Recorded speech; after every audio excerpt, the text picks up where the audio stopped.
Alrighty, in today's video, we're going to be talking about 4.5, which is variation and multivariable functions.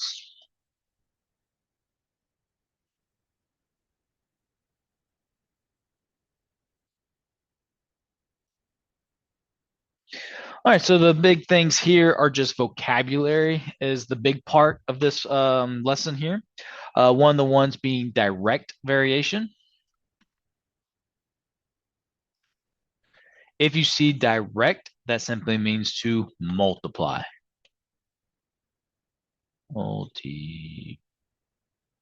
I do not know why I've all of a sudden forgot how to spell multiply. Maybe it's just that? No, it can't be. That doesn't look like there's enough letters.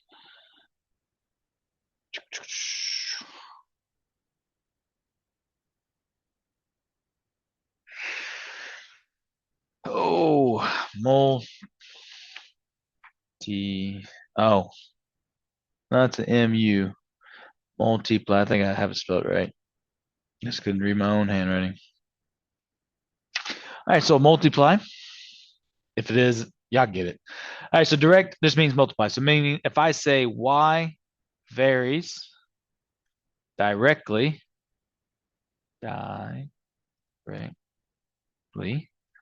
with x, then you simply know that that means that y would equal some variation. I don't know what it is. We usually just call it x.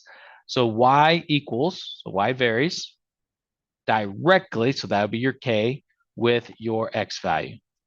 So there you go. So that's what that would mean. The other one is inversely, or just inverse. Inverse variation would mean that you are going to divide. So if I say y varies inversely with x, you would say y varies is equal. Inversely would be a fraction, so you put your k or whatever the value you don't know with x. And there you go. The last one is just joint variation. And that's like a combo. So joint means you're just multiplying with multiple variables.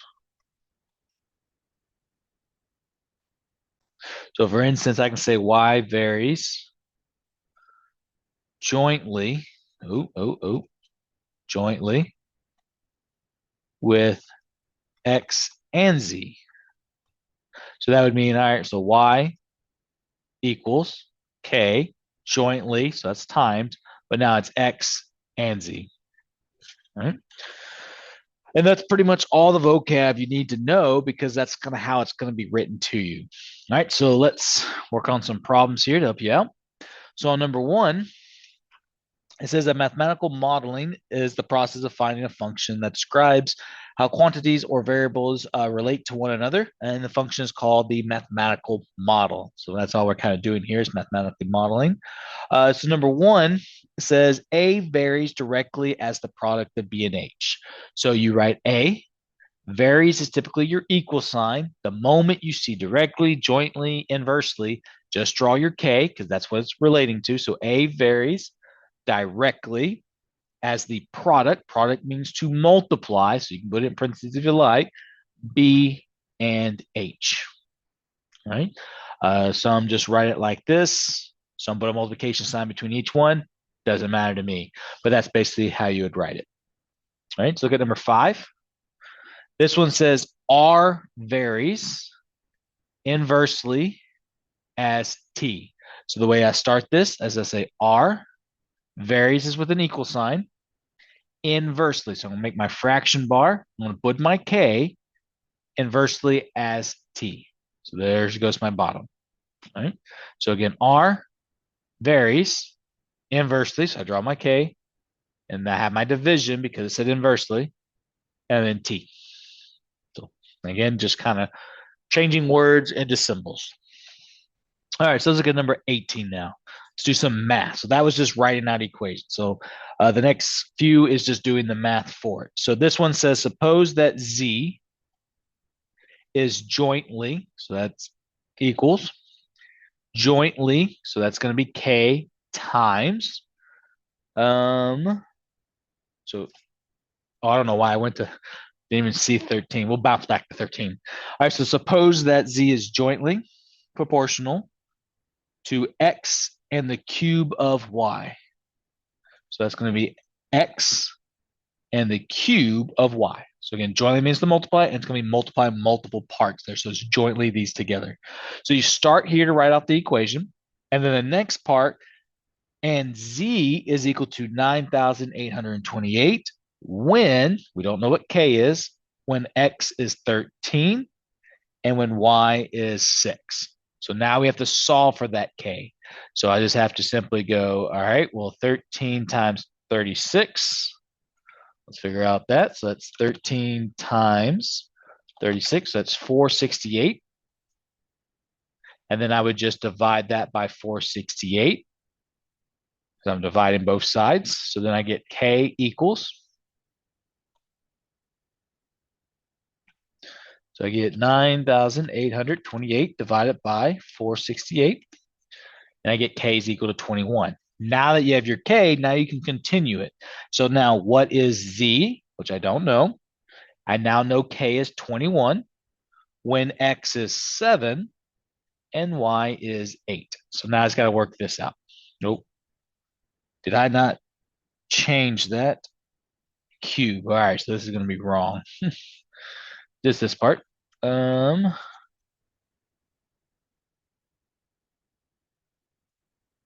I did not put a cube. All right, so let's try that again. So that would be 6 times 6 times 6, which is 216. All right, so that's going to be 13 times 216 times 13. So that give me 2,808. I'll now divide this guy by that. So then I'll do 9,828 divided by 2,808. I get 3.5. There we go. So 3.5 times all of this. Make sure you write the equation right. Make sure you plug it in correctly too. So 3.5 times, oh, actually, it'd be easier if we do the 8 cubed. So 8 times 8 times 8. Still wrote it. So 8 times 8 times 8 times 7 times 3.5. I don't think it would have mattered earlier, but that'd be 12,544. And that would be your answer. All right, so you start by writing the equation, solving for k, and then back substituting in to find out your unknown. So there's basically 3 steps almost every single time.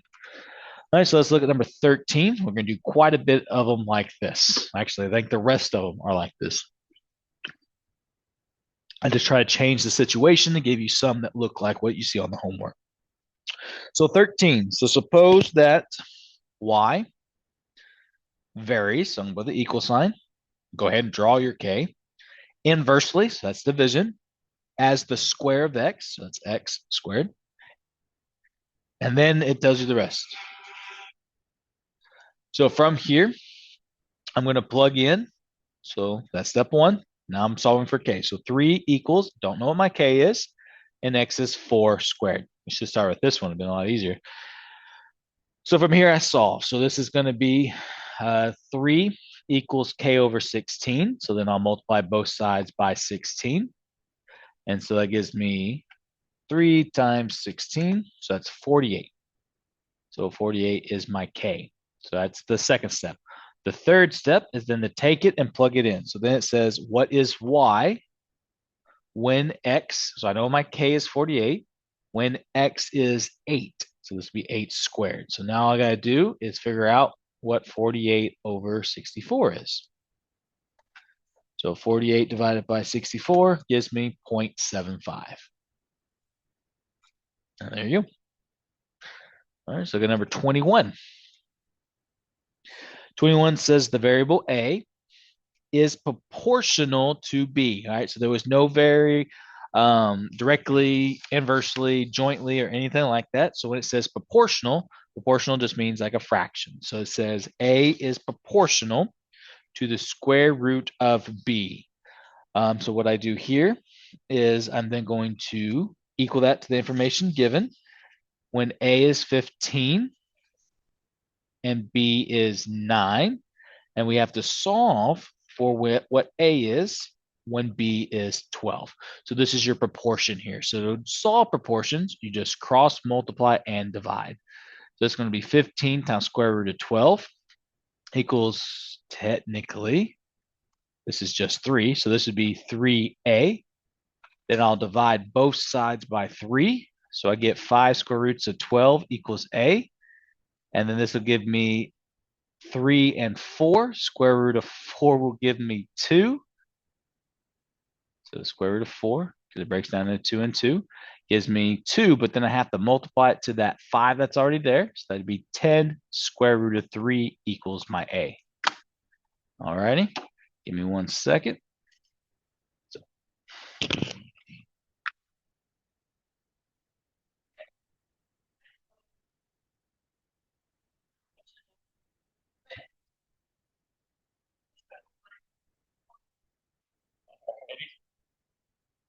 do that. I also because there was already 2 in my mailbox. So I have one here as an active sequence. I got you. I got you. I'm good. That is due November 2nd. Did you do this? Oh.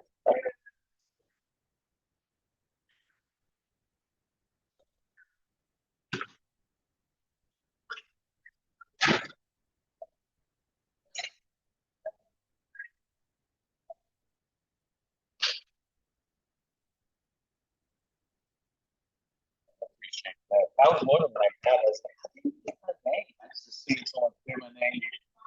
That's right. I'll work on that next. Thank you.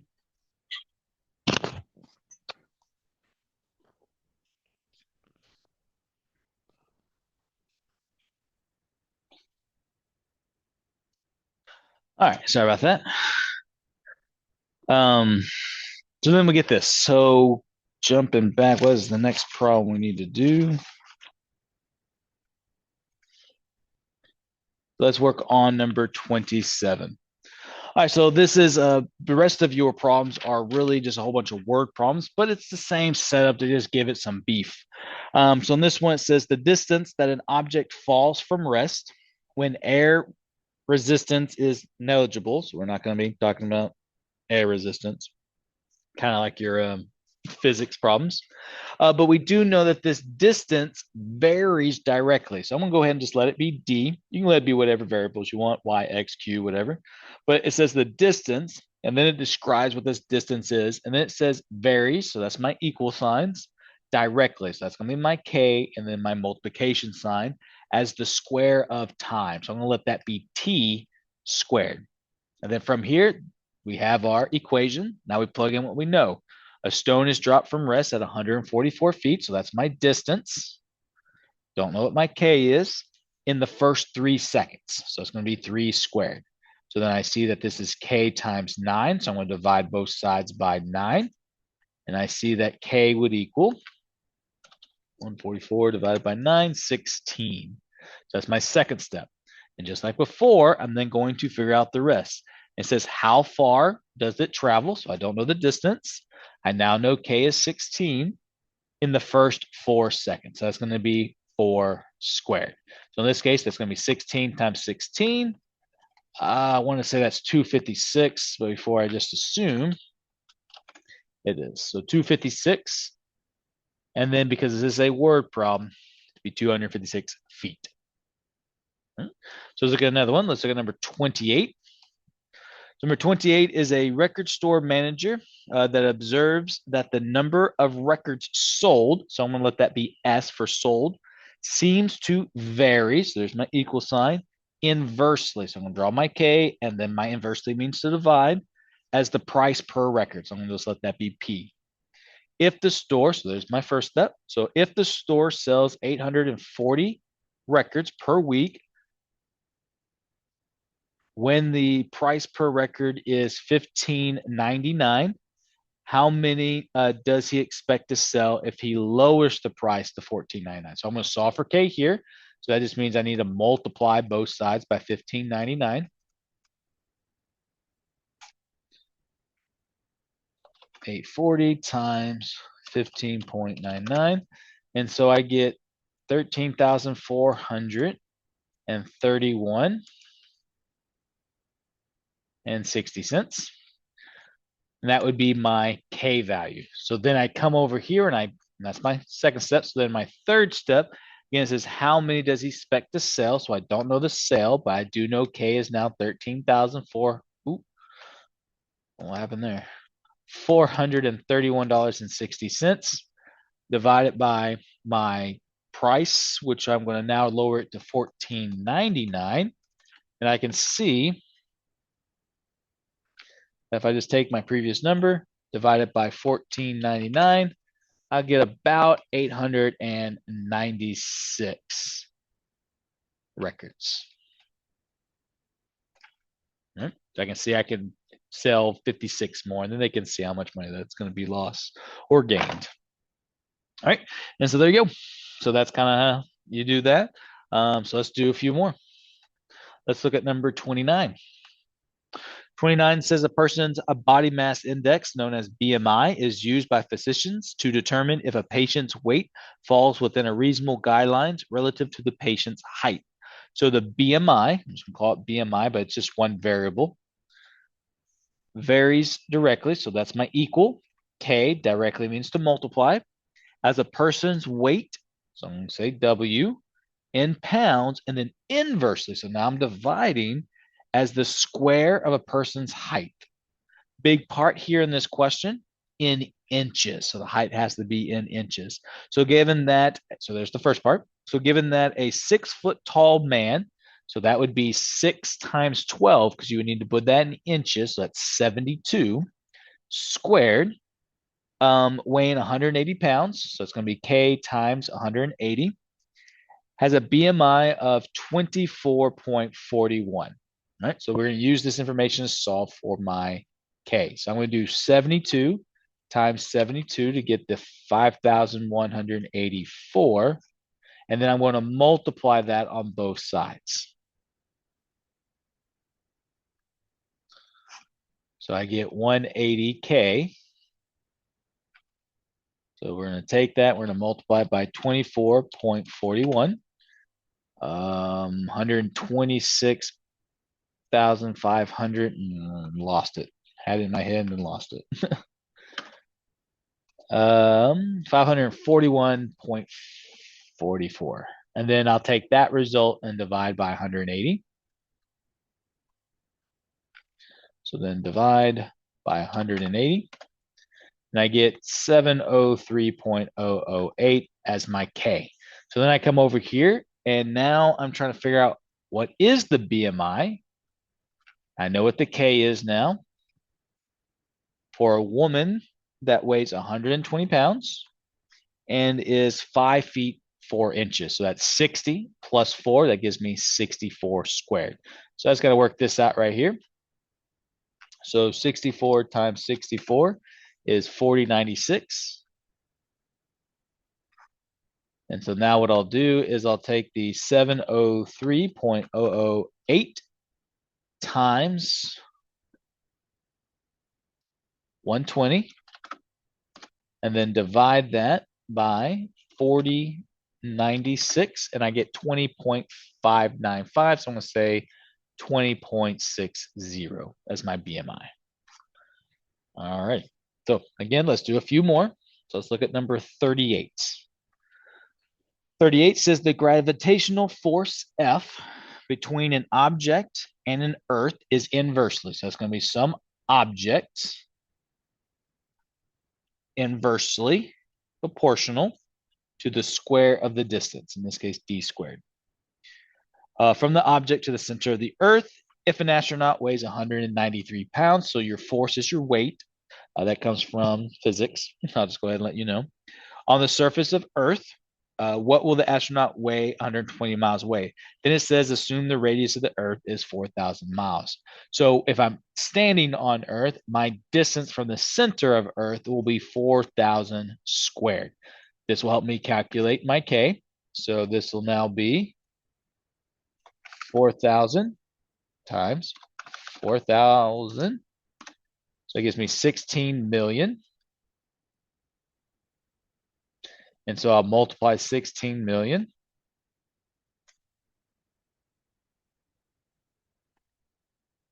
on both sides. So my K would be 3 billion.